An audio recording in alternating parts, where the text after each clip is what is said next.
Hello, it's Martina here, and today I'm going to discuss second conditional. Are you ready? Let's start. This is John. Is he happy? Well, he's sad because he has no money. His biggest dream is to have a beautiful house. So he says, if I had a lot of money, I would buy a beautiful house. And this is exactly what second conditional is all about. We use it to speculate about something which is not very likely to happen. It refers to the present or future. Look at another example. This is Jake and Sally. It's raining outside and Jake is about to leave the house. Sally says, I wouldn't go out if I were you. Well, is this possible that Sally would become Jake? Not really. So it's something totally abstract. Saying that, Sally gives advice to Jake.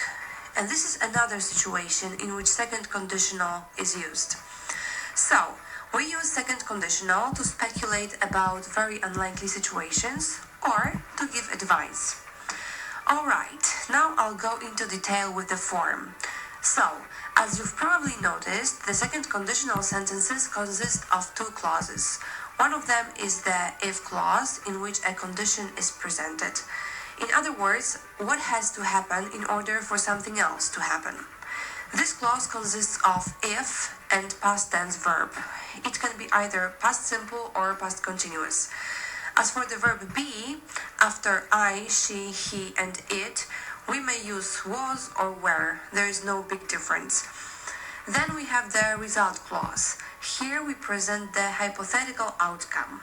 In this clause, we use would followed by infinitive. There is a comma which separates the two clauses.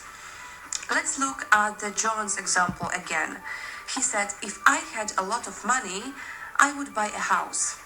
The first clause here is if I had a lot of money.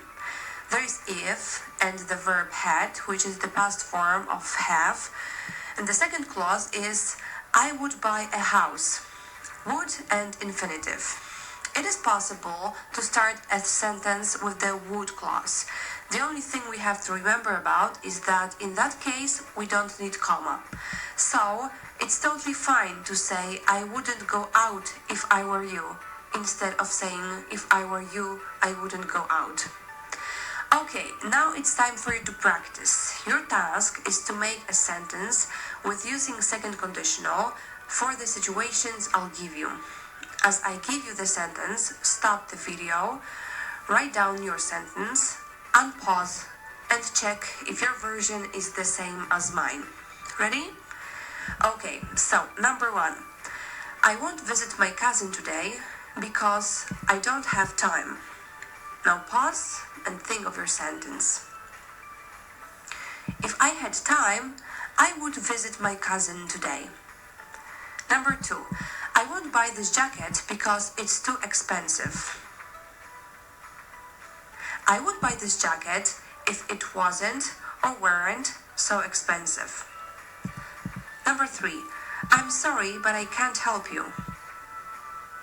I would help you if I could.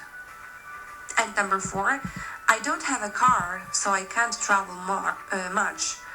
If I had a car, I could travel more. I hope your answers are correct. If yes, good job, keep it up. If no, go through this video again and hopefully you will understand it. Before I finish, I'd like to give you some questions to think about and answer using second conditional. So, number 1, what would you do if you could be invisible? Number 2, if you could be an animal, which one would you be? And number 3, what would you do if you won a lottery? That's it from me now. Thank you for watching. Bye.